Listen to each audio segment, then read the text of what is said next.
The following content is provided under a Creative Commons license. Your support will help MIT OpenCourseware continue to offer high-quality educational resources for free.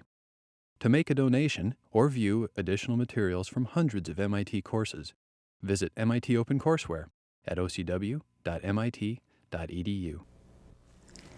Just before the break, we were talking about the need for a light amplifier, an optical amplifier, to make a lasing possible. All right, so here where we left off, we had the cavity or the resonator that gave us these modes, and the spacing between them is C over 2L, as we mentioned. And now we put the amplifier within this cavity to overcome the losses. And I say, in general, the losses come from the mirrors. And if there's enough gain here, let's say this is the location of the gain in frequency, and if there is enough gain at this cavity resonance, then we will get lasing, and we'll get the light output by making this mirror not 100% reflective, but has a little transmission in this mirror here, so we can leak some of the light out. So then the spectral width of the laser then narrows down from initially this to this essentially this delta function, this delta f going close to 0, and then in the time domain we get, as a result of this narrowing, we get a wave train that's a pure sinusoid, constant in frequency and constant in amplitude, and that's the sort of the output of a typical, well, shall we say, an ideal laser. So now, if somebody then asks you why does a laser have a very narrow spectral width, then one can then say that it comes from the fact that we have an optical amplifier, within a resonator with enough gain to overcome the losses to give us this extremely narrow line width. Now, I'm going to then tell you about how the next property, the one that has to do with diffraction limited collimation and focusing and so on, where does this property come from? Again, in a simple-minded way at this stage, and later on we'll go into it in a little bit more depth. Well, the spatial properties really come from the fact, of course, that we have an amplifier within the resonator, and we have these two mirrors. Let's take two plane mirrors, for example, and we'll see later that indeed the mode that can be supported within that cavity is essentially a parallel beam that gets reflected backwards and forwards between these two mirrors. And the amplifier then overcomes the losses in the cavity, and this mirror has a little transmission. So the output here you would expect to be a collimated beam, a plane wave, with diffraction limited collimation, and if you put a lens, will be diffraction limited focusing. Now, not all laser cavities have plane mirrors. Some of them have curved mirrors, like in this case, two concave mirrors. Again, the mode shape, as we'll see later, will be different from this, will be something like that. And then if we let some of the light leak out through one of the curved mirrors, you'll see it will be diverging. Just because it's diverging, it doesn't mean that it's a bad beam. It just means that with lenses, we can convert it to any size beam we want and focus it and so on. So it's the cavity plus the amplifier that gives us this very uniform wave that we talked about before. In fact, if we can shape the output of a laser beam, is these two outputs, excuse me, with lenses, and then we can create here some small focus spot, here maybe a slightly bigger focus. We can then create a narrower collimated beam from what we started with, or a larger collimated beam, and so on. It's all done with the use of good optics outside the laser cavity. So this all these properties to do with the spatial effects of the laser beam then come from the cavity plus the amplifier. All right. Now we want to talk about where does high power come from. Excuse me. Well, the high power comes from obviously, from the amplifier.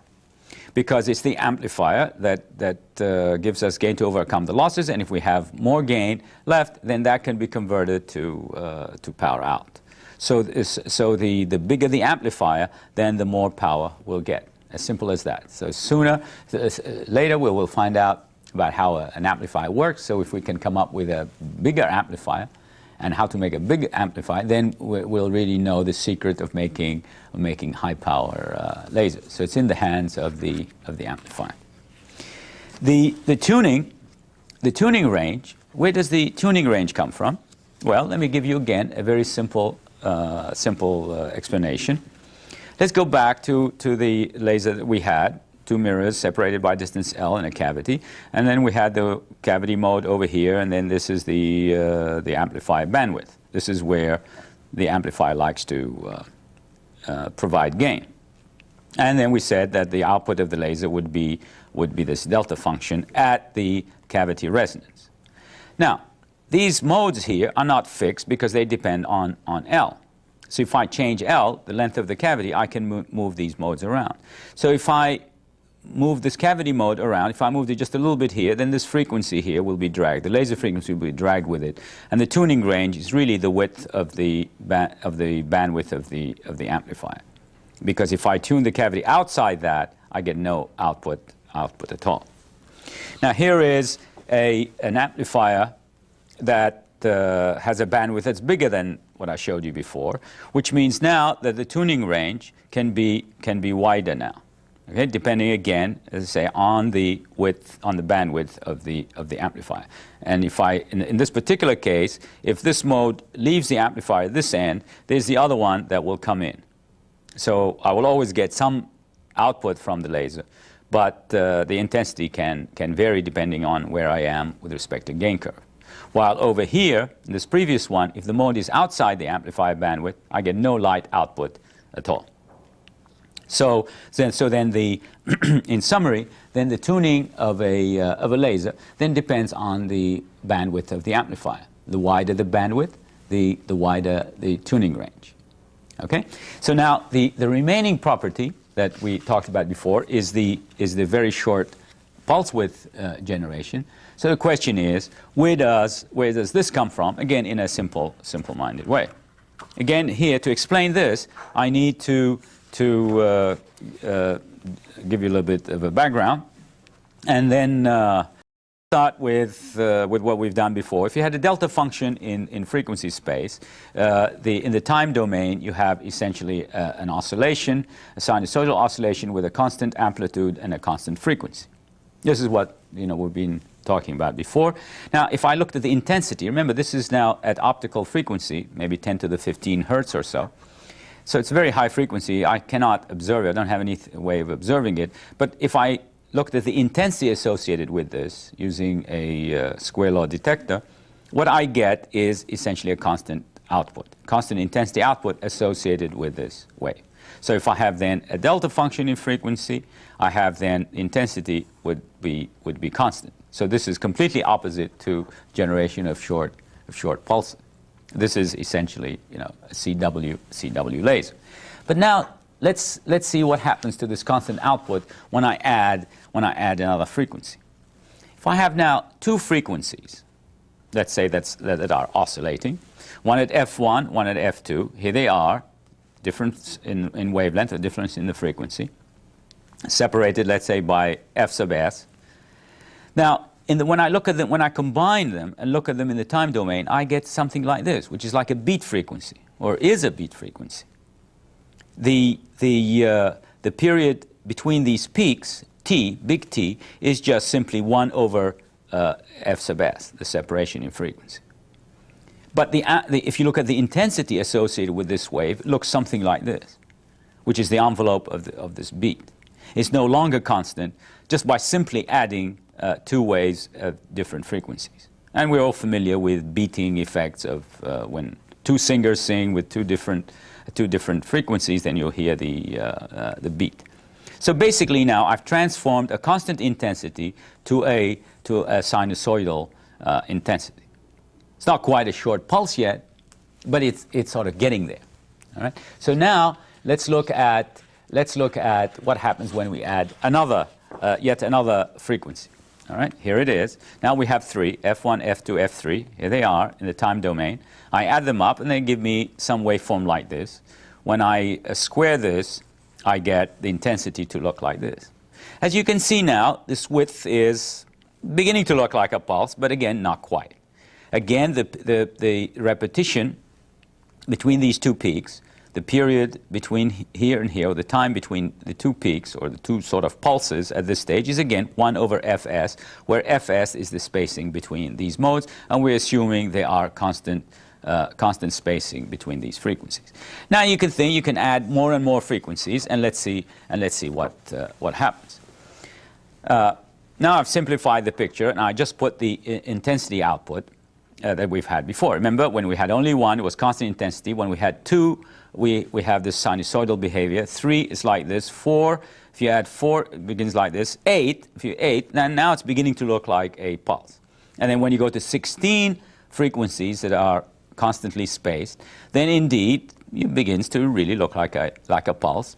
The period, okay, the separation between these pulse strains is again 1 over Fs, the frequency spacing between the modes. And the pulse width, which is the key thing here, the pulse width is given by 1 times n, the number of modes, times f sub s. So n times f sub s is really the total separation in frequency between the first and the last frequencies or modes. All right. So then you can see here that the shorter the pulse, all right, if you want a very short pulse, then you want to make n times some Fs very large, which means either n is very large or f sub s is very large, or certainly the product has to be very large. So when that's the bandwidth of essentially of the spectrum of these modes. So the key thing then is to have, let's say in this case, lots of modes extending over a wide frequency range, and then that would give us this short pulse width. All right. Big question now is, where can we find all these frequencies in a laser? All right. So let's go back and remind ourselves what we just mentioned about lasers. We said that if we have a wide bandwidth gain medium amplifier, and we have then lots of modes, lots of cavity modes under this amplifier, then, and if there's enough gain to overcome the losses in all these modes, then I would get essentially four frequencies. Well, before we only talked about 1, but now I can generate 4 frequencies out of this amplifier, if the amplifier allows me to oscillate at all these frequencies. That's all very nice. So we can see that this is the beginning of having many modes. So if you can imagine an amplifier that has much bigger bandwidth than this, then I can have more and more of these modes oscillating. All right, and then so of course if I have, just to remind you, if I have 16 of them, then essentially and a certain spacing between them, but basically I can get a narrow pulse coming out of the laser here without essentially doing anything. Now, I didn't mention a certain key issue here, and that is when, and we can go back and show you, when I combine the sine waves. Let me go back to this view graph here. When I combine these sine waves here, these waves had to be in phase. Somewhere they had to start together. And if they don't, then you wouldn't get this kind of behavior. Because if the relative phases are way off and different, then you're in real trouble. So let me see if I can find my view graph here. And this shows that what happens when all the 16 modes, in this case, are all in phase or start together, then indeed this is what I'll get. I get this pulse width as given by 1 over NFS. So this is a special condition that I have to satisfy in order to generate this narrow pulse width. And here's an example. What happens if only 10 of the 16 start in phase? and not all 16 of them, then I get a messy looking output like this, and it's not like this at all. So in order to generate very short pulses out of lasers, then I need to get all these modes under the gain curve to start together. And that is the topic of phase locking or mode locking, and we will talk about that later. So lasers can generate very, very short pulses only if you can get all these modes to go, and they have to start together. They have to be phase locked or mode locked, and so on. And with that, that's the output of the laser becomes the series of short pulses, and if the bandwidth of the amplifier is very, very broad, then you can get these short pulses like picoseconds and shorter. All right, so now we've talked about, so far we've talked about the unique properties of lasers. We talked about, in a simple way, how these properties come about. Now we're ready to put all that stuff together and see how a typical simple laser really works. All right, so now let's start talking about the simple laser. So here, the title of this session, as I had before, is the operation of a simple laser, and I have even a demonstration for you at this stage. The lasers that we have, simple ones called helium neon lasers, and because the amplifier is a helium neon amplifier, and we'll talk about how that works in a little while. Now here, they have two kinds of lasers. One where the amplifier tube is terminated by the two mirrors, and the called internal mirror laser, and the other one, and this is quite typical for a lot of lasers, where the amplifier is terminated separately, not at the mirrors, and the mirrors are again separated from the amplifier. And usually these are windows called, there's a funny angle, a Brewster window, so that to minimize reflections. Again, we'll mention that later. But basically here, what I would like to show you in this demonstration is simple lasers like these. Now this one here, for example, it can't do very much because it can't adjust anything, it's all fixed. But this one here, if this mirror is on an adjustable mount, then I can adjust it and move the mirror around, misalign it, and so on. You can see how easily it is to stop the laser from lasing, and also what happens as a function of mirror adjustment. So let's now go to the demonstration number one, which is essentially on a simple-minded laser, and show you how it works from close. So now let's go look at this demonstration.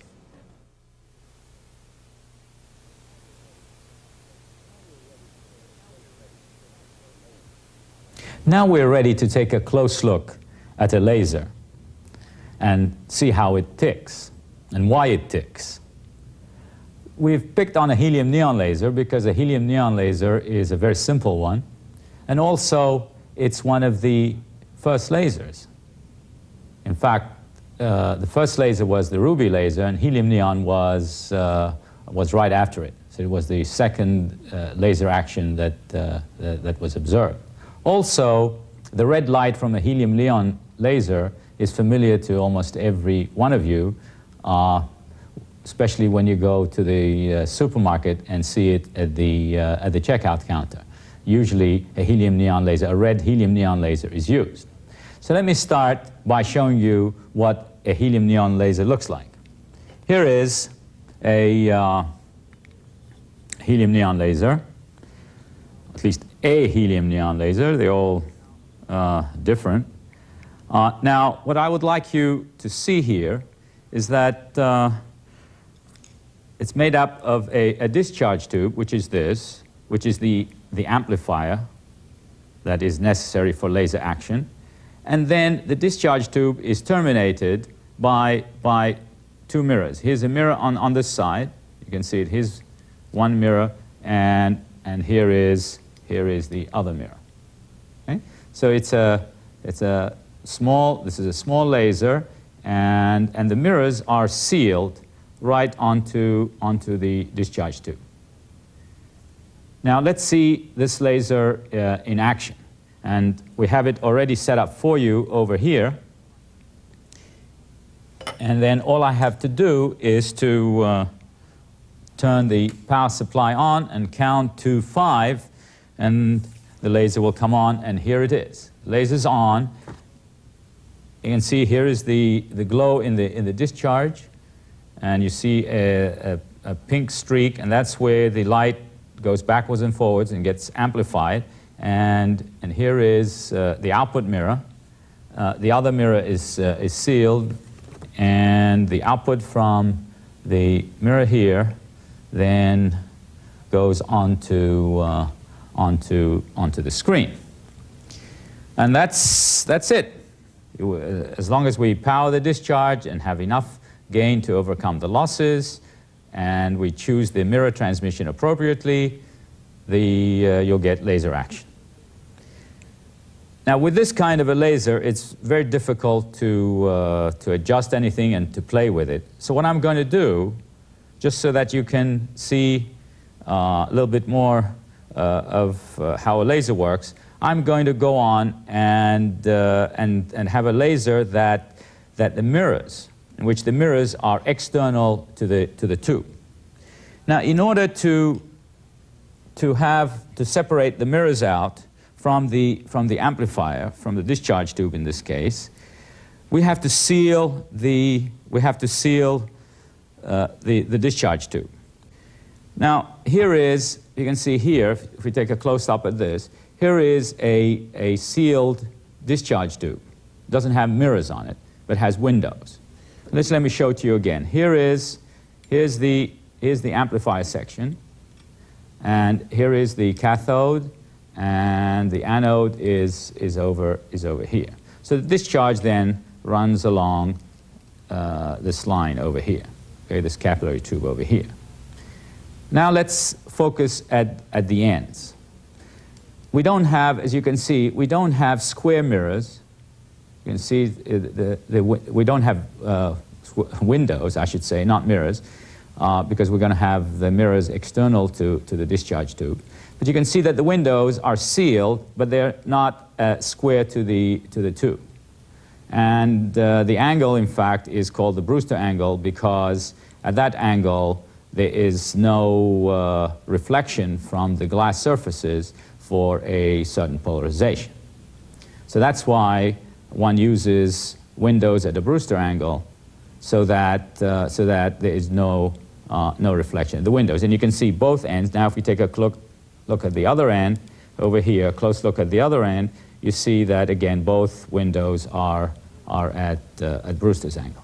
So here is then the amplifier tube, and now we have another one, a similar one, that is placed, and I'll position it in the same way, that is placed over here, that held in place over here in this setup, and there's wires running to run the discharge. So here is then the amplifier tube inside this laser, and let me again point to the mirrors now. Here is one mirror, and here is the other mirror.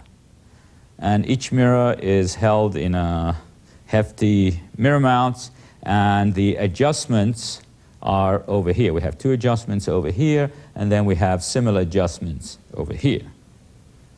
All right, so here is then the tube, the amplified tube.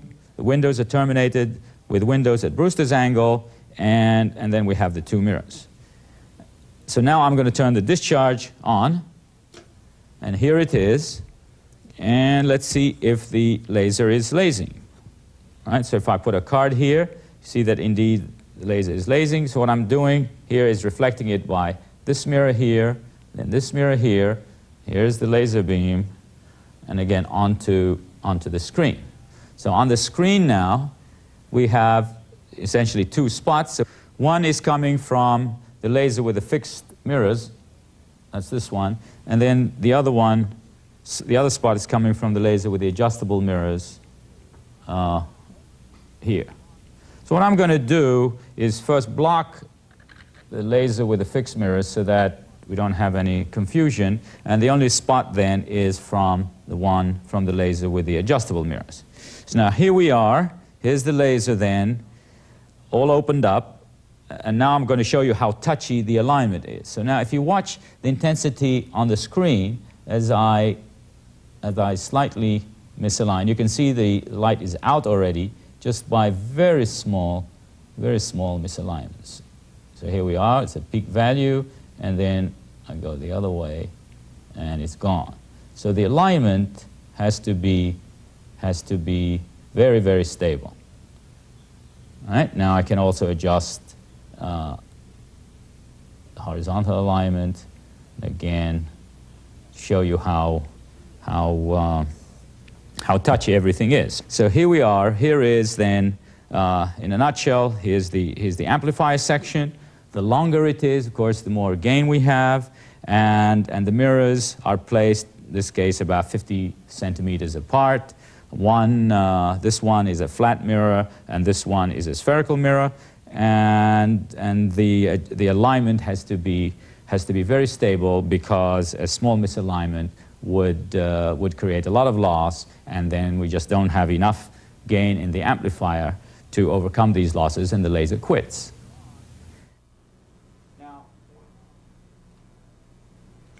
I hope you've enjoyed watching this first demonstration on what goes on inside a laser.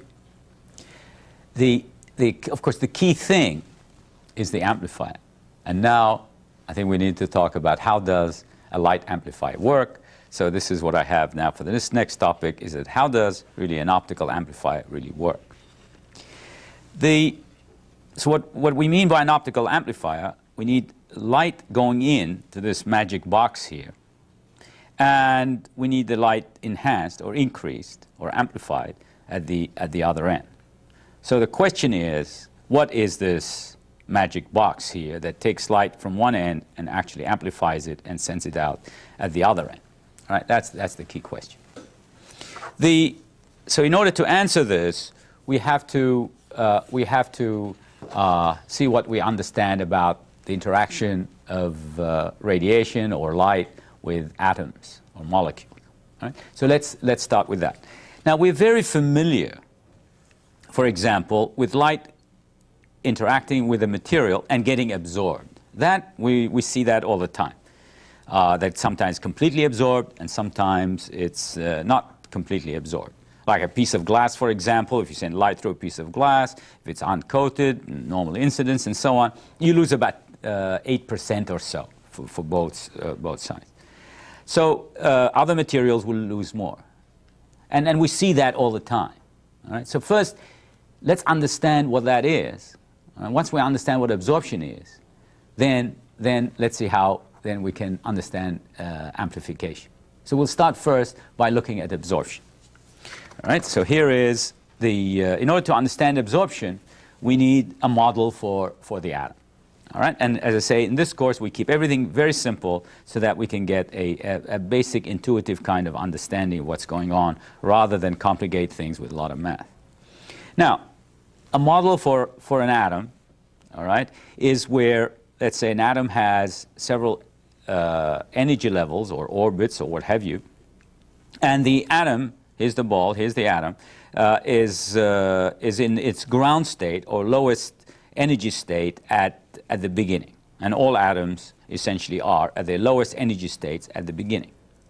Now, when light comes in from over here, let's say these are two photons coming in, they will interact with the electrons, let's say in this atom, and will excite the electrons to some higher state or even higher states. In this case, I'm only taking a very simple model, just two-level system. Now, if the light wavelength or light frequency is not correct, the atom will not be, or the electrons here will not be excited at all. But if the light frequency or wavelength is a certain value, then the electrons here can be excited, and from now on I'm going to call it the atoms, can be excited from one level to another level. And when the atom is is excited from one level to another level, then essentially it takes energy from the light, or it takes photons from the light to get excited, because now the atom itself has now higher energy than it started with. And of course the light gave up its energy to the atom, so it has less energy when it leaves the atom. And this is generally called absorption. And then let's say a few more words about that. Here again, this picture that I had. In terms of just straight waves, here is a big wave coming in and a little wave coming out. And that essentially is absorption. I've labeled here E1 and E2 for the energy levels. And it turns out that the frequency where you get maximum absorption, or the wavelength or frequency you get maximum absorption, is given by the difference in energy, E2 minus E1, divided by h, which is Planck's constant. And that gives you the frequency at resonance. And if you, for example, put a detector out here, and you can see that as you tune the frequency of this light source, you have no absorption at the beginning. All the intensity comes through. And then when you're close to resonance, what you will see is you dip like this and back to no absorption. So over here, there is some absorption. And this absorption occurs at this resonance frequency determined by the energy level difference divided by Planck's constant. Okay, the wavelength, of course, is proportional to that. As you know, frequency times wavelength equals the speed of light. So that either you talk about frequencies or wavelength. In this course, I'd like to talk about frequency because it's easier to talk about frequencies than wavelength. Now, if again, the amount of absorption will depend on the number of atoms or molecules that you have, and the width for the absorption again depends on the particular transition in that particular atom. Now, if you don't believe me, you can do an experiment, and here's how you might do the experiment. You take this variable wavelength light source and you send it into selected vapor, a vapor cell, and you put a detector at the other end. Again, you have now lots of atoms, let's say, or molecules. You send the light in, and some of these are going to be excited. You're going to go into this excited state, and the light is reduced, and that's what we call as stimulated absorption. And then we generate the same curve as we had before. So if you look at the output of the detector as a function of frequency or wavelength, then you would see this dip occurring at this resonant frequency. And this way you check out where this absorption occurs and the width of it.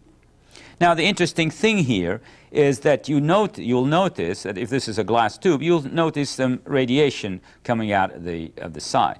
Now that radiation is when, you see, before the excitation, all the atoms were in the ground state, and that there was no radiation coming out from the side. But when you excite these atoms to an excited state, then another process comes in, and that's called spontaneous emission. Because these atoms that are in the excited state, in lots of cases, they don't like to stay up there. They like to come down. And when they decay, so-called decay, when they decay, they emit a photon in a random direction.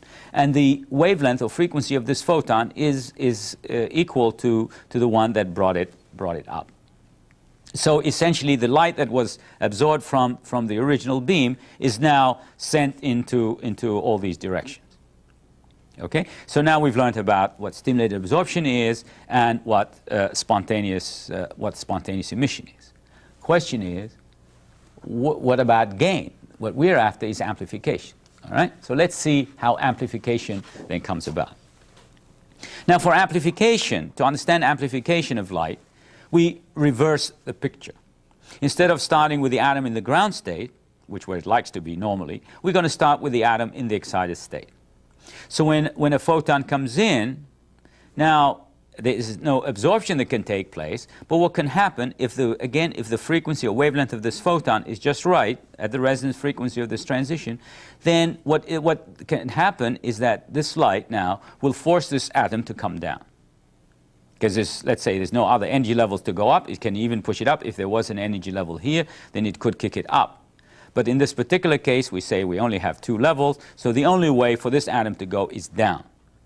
And then, of course, when an atom comes down, Remember, atom had energy up here. When it comes down, it will release a photon.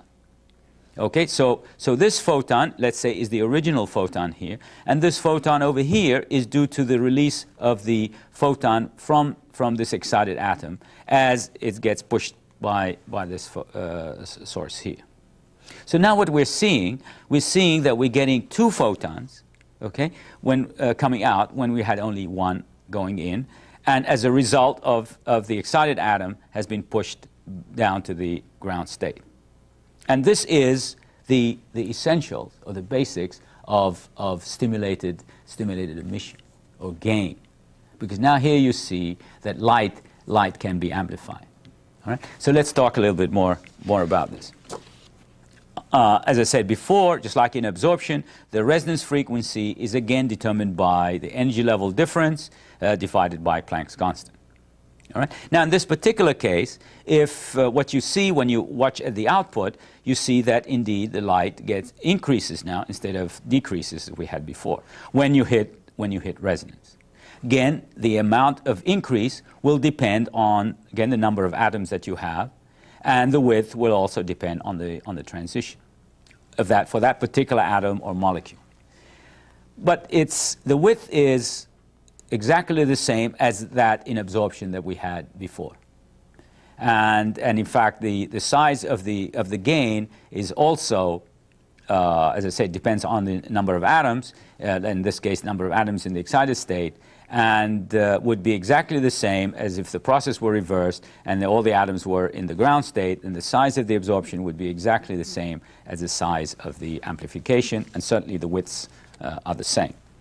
And again, if you don't believe me, you do a little experiment, all right? And you do this little experiment here.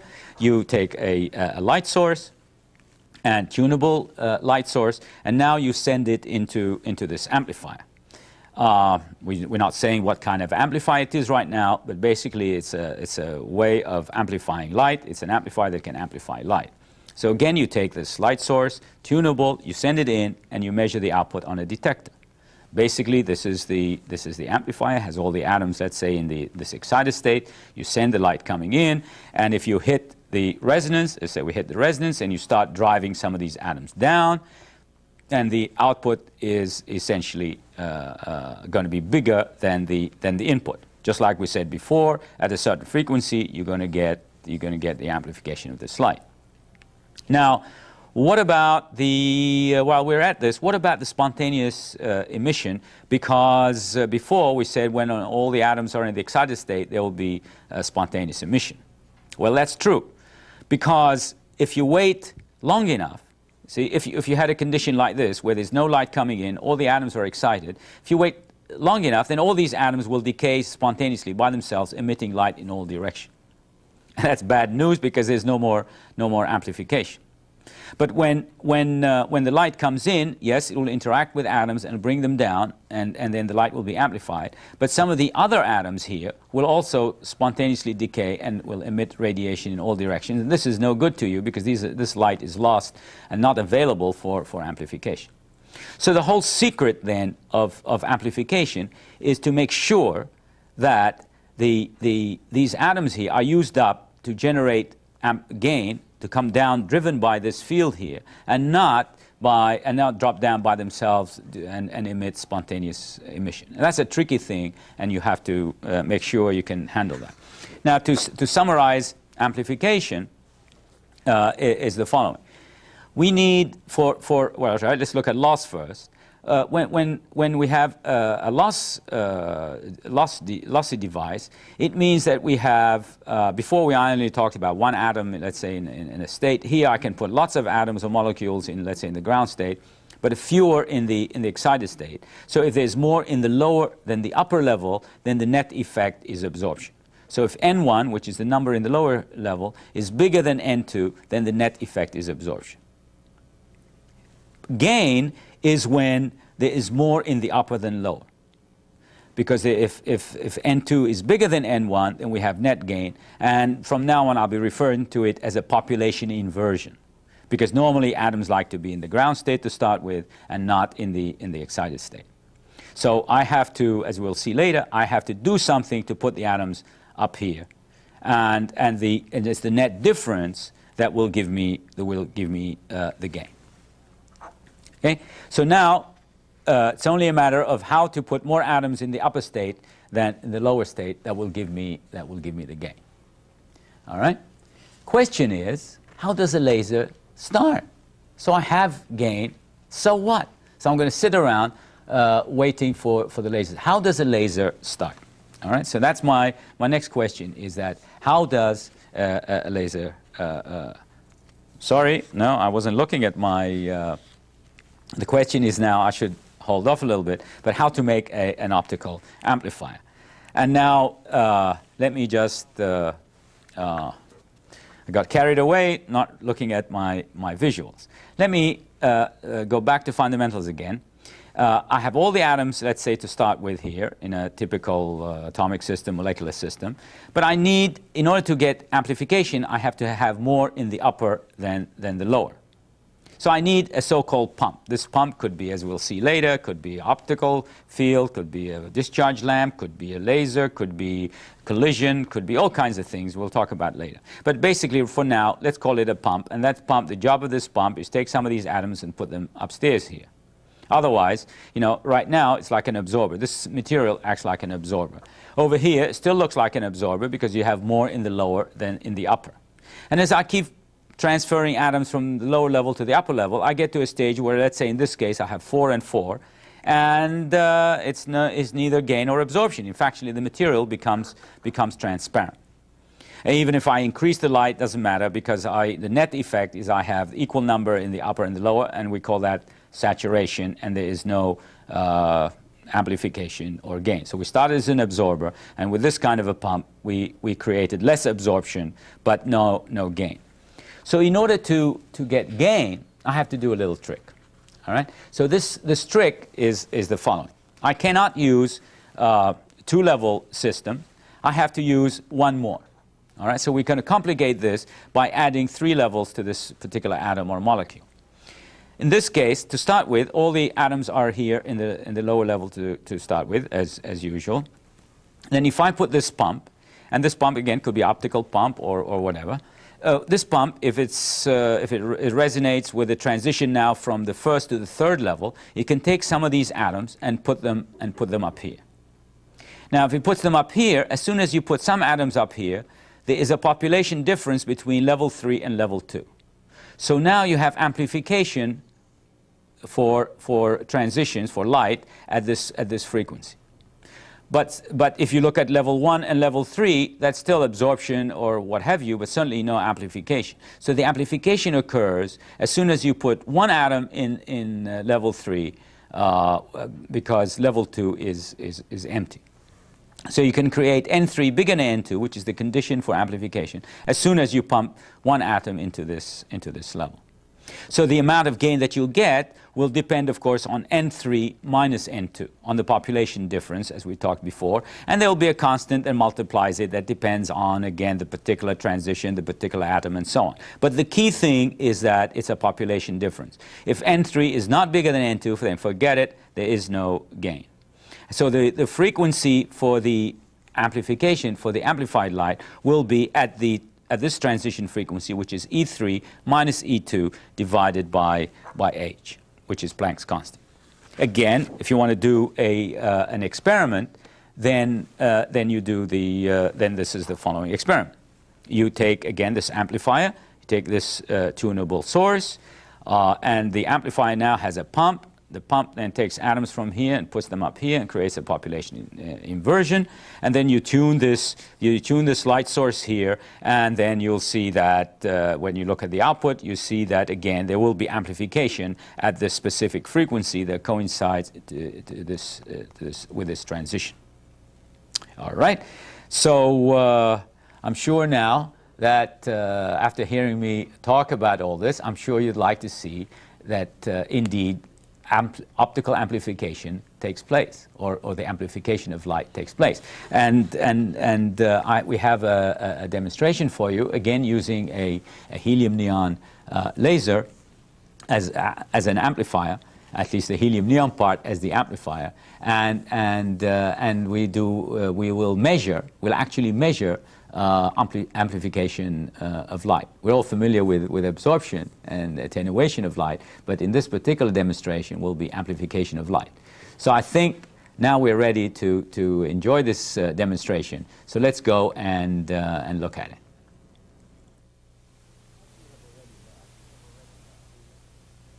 As we have already learned, the most important component in a laser, or the heart of the laser, is the gain medium, or the optical amplifier.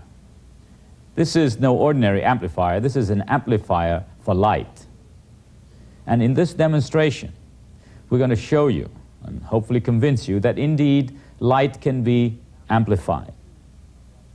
The amount of amplification is not so huge, but I'm sure we'll make it convincing enough so that you get the feel that indeed that light can be amplified. The setup we're going to use is here. We're going to have a laser, which is going to be our light source. Here's the output of the laser. We're going to reflect it by this mirror here, and then this mirror over here. Now, the laser beam then enters this optical amplifier. Now, this optical amplifier is essentially this. It's a discharge tube, helium-neon gas mixture that will give gain, amplification or gain at 6328 angstroms. In fact, the light enters this window here and then comes out at the other end. And that's what we have essentially mounted here, right below. Okay? So then the output through this amplifier, and the amplifier right now is turned off, then goes onto a detector over here, and then the output of the detector then goes onto a scope, onto oscilloscope over here, and also we look at the output on a digital meter. All right, so we have two ways of looking at the same output. All right, now we're ready to set zero. All right, so first what I'm going to do is then block the beam of light over here, and let's look at the zero on the scope and the zero on the meter.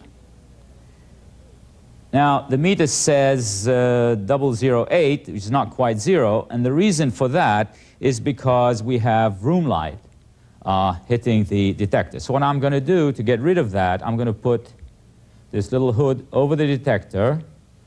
Now we see that the output of the meter now is indeed zero.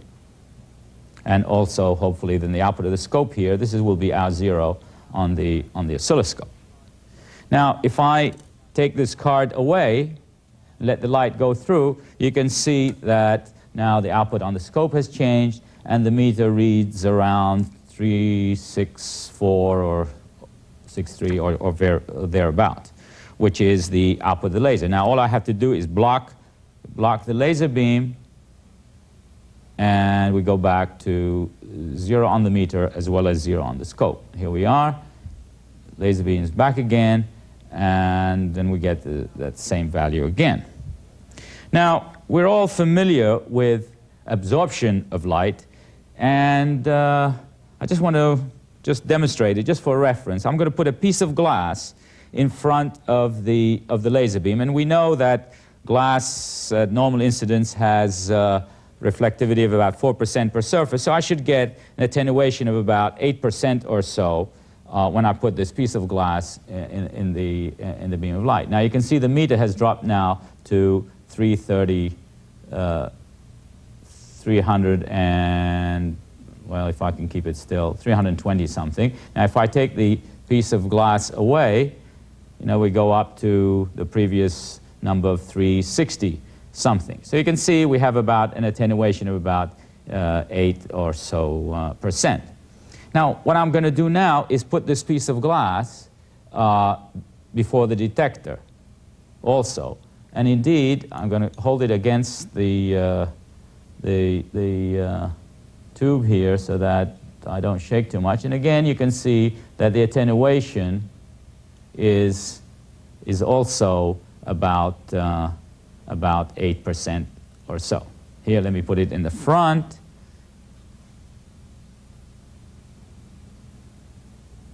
And also then I'll put it in the back again, and hopefully I'll put it in the same position.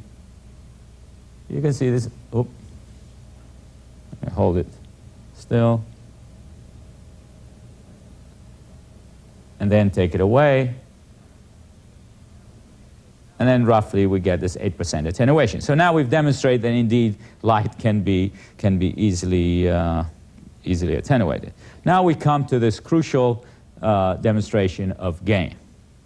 So now I want you to then watch both the scope and the meter as I turn on the amplifier.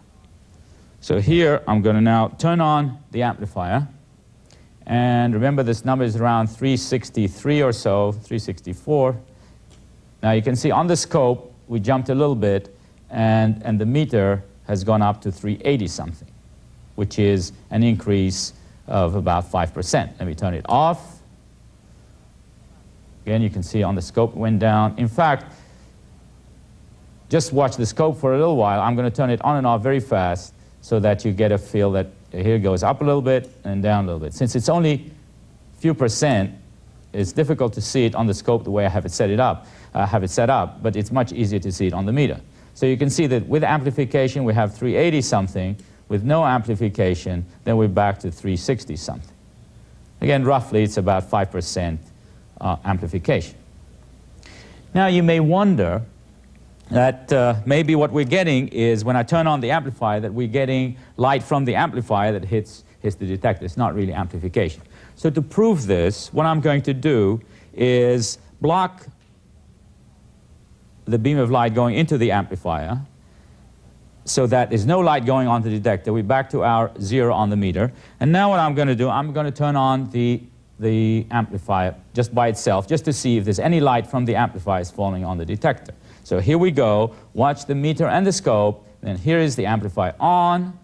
Again, you can see that there's no change on the meter or the scope. Here's off. And do it again. On. And off.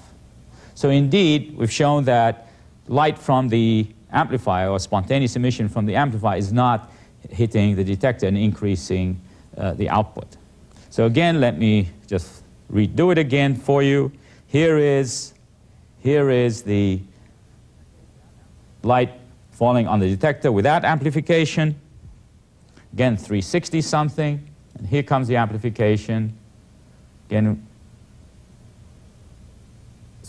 it's close to 380. A little bit less than we had before. Maybe the amplifier is getting a little old. Here we are without amplification. We have this value. Now I hope you've become a believer in that you've seen for yourself that light indeed can be amplified. The last topic before we leave this session is on how does a laser start.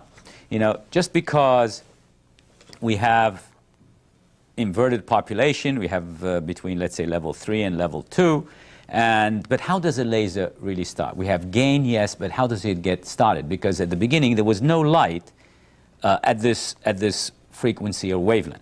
All right, there's plenty of pump light, but there's no light to start the stimulated emission going.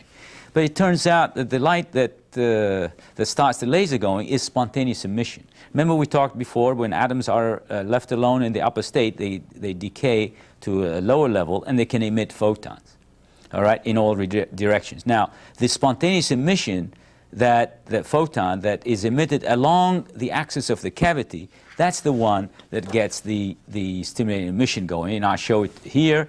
Here is the spontaneous emission along the axis. It hits another atom here that's in the excited state, so it gets amplified, and then hits some more and gets even more amplified, and so on. As it goes backwards and forwards, then this builds up, and you get enough gain to overcome the losses, and the laser will oscillate. And if one of the mirrors has some transmission, then you get the output.